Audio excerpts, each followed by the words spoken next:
Yo, what's up everyone? Magandang araw po muli sa bawat isa at panoodin po natin yung ating video. Then comment po kayo, mag-like and share na rin po kayo at subscribe para maisali ko po kayo dito po sa ating pong free raffle. Yan po yung inyong mapapanalunan, yung 4 na parakit na yan.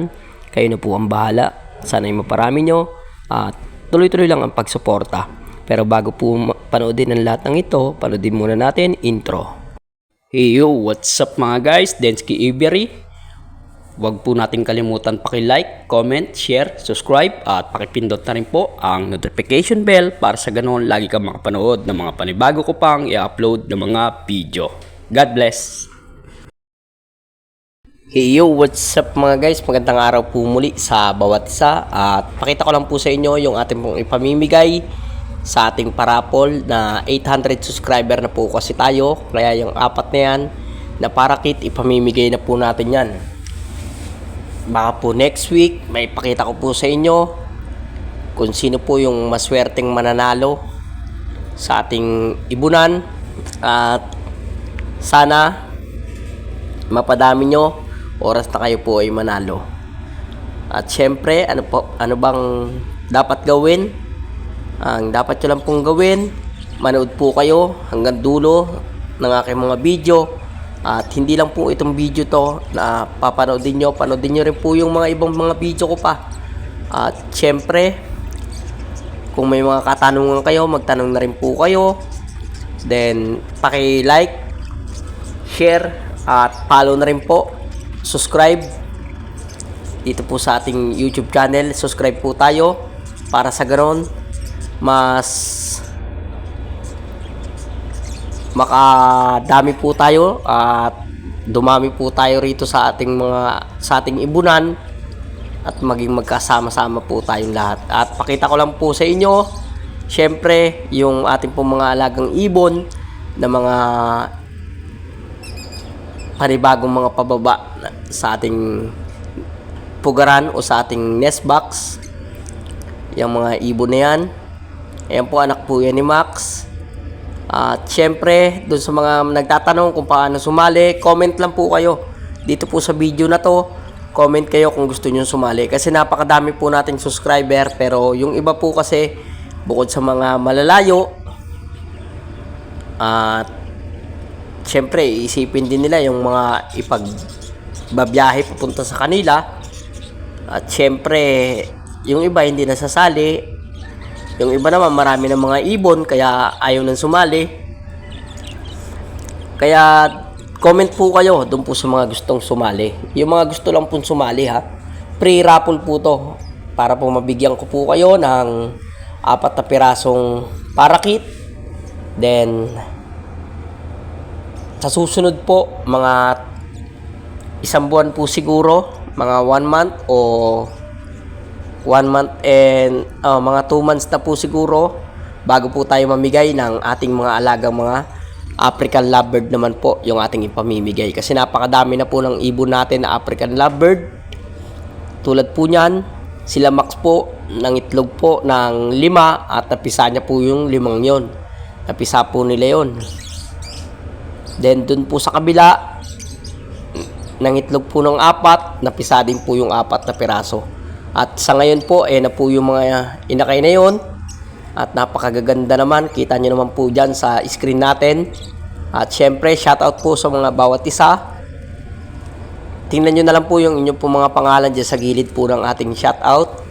Shoutout po sa inyong lahat ha mga lods. At yan po yung mga ibon na mga pababa natin ngayon. Nilagay na po natin sa flight cage.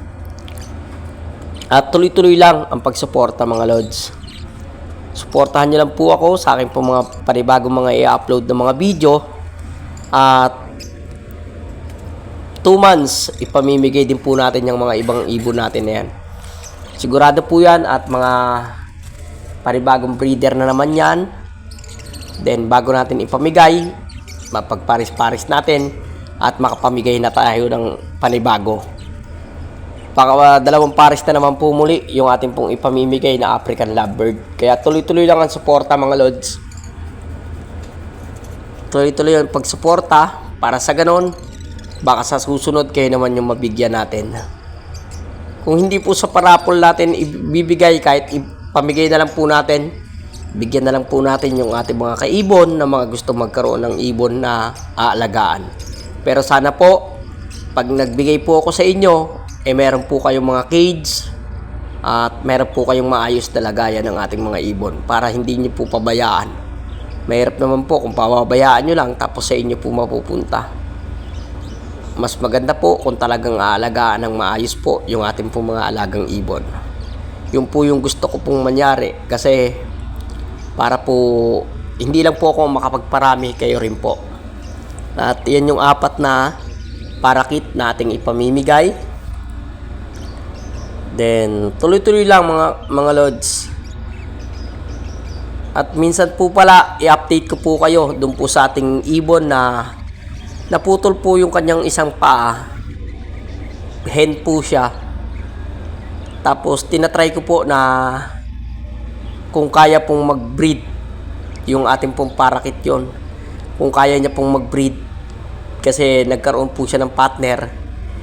Hindi ko lang po alam kung kaya niya po na mangitlog at magparami. Pero kung makapagpaparami po siya kahit putol po yung isa niyang paa, yan po yun. Yung nasa dapuan po, isa lang po yung paa niyan. Yung nasa baba naman po, yun po yung lalaki. Sana po mag-breed sila at maging maganda. I-update ko lang din po kayo dyan mga lods. Sana patuloy na kayong manood at laging suportahan kung ano man po yung mga dapat nyong matutunan pag mag-aalaga po kayo ng mga alaga natin mga ibon na African Lovebird, Parakit o Kakatilman po. Mga lods, comment na kayo, sali na kayo ha. Sali na po kayo, mag-comment lang po kayo.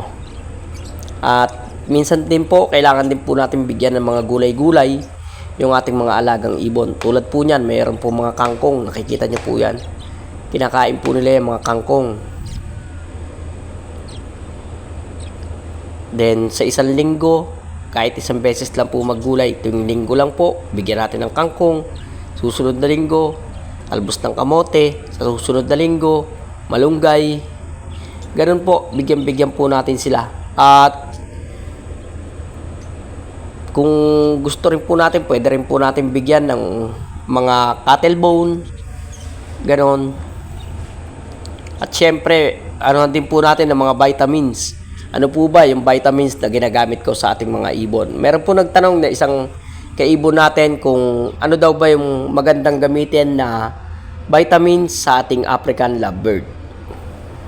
Nakalimutan ko na yung kanyang pangalan pero shoutout sa'yo kung sino ka man, comment ka lang. At ang kanyang katanungan kung ano daw ba yung magandang vitamins sa kanyang African Lovebird. Ang una, doon po sa mga yung mga gulang mo pa o mga bata pa, nandoon pa lang sa may flight cage, vitamins lang. Ang vitamins na ibibigay mo ron, yung Vitamin Pro. Bigyan mo lang ng Vitamin Pro, ihalo mo sa tubig at kailangan kumulay lang yung tubig nila. Halimbawa, kulay pula yun. Lagyan mo lang na magkulay pula lang, ayun na yung ibibigay mo sa kanila. Kuha ka ng isang lagayan, then lagyan mo lang ng konti, alugin mo, haluin mo para kumulay yung pula, then yun yung ibigay mo sa iyong mga ibon. Pero wag din po araw-araw ha. Wag mo naman pong i-araw-araw din. Ang gawin mo, depende sa'yo kung isang beses sa isang linggo o 2 beses sa isang linggo. Ganon yung iyong gawin, Lods. Maging parakit, African Lovebird o Kakatilman po yung iyong alaga. Sana nasagot ko yung iyong katanungan. At doon po sa may mga katanungan pa po, tanong po kayo. At para masagot din po natin at gawa natin ng content sa susunod na mga video natin. Maraming salamat po sa bawat isa at sa mga walang sawang panonood nyo.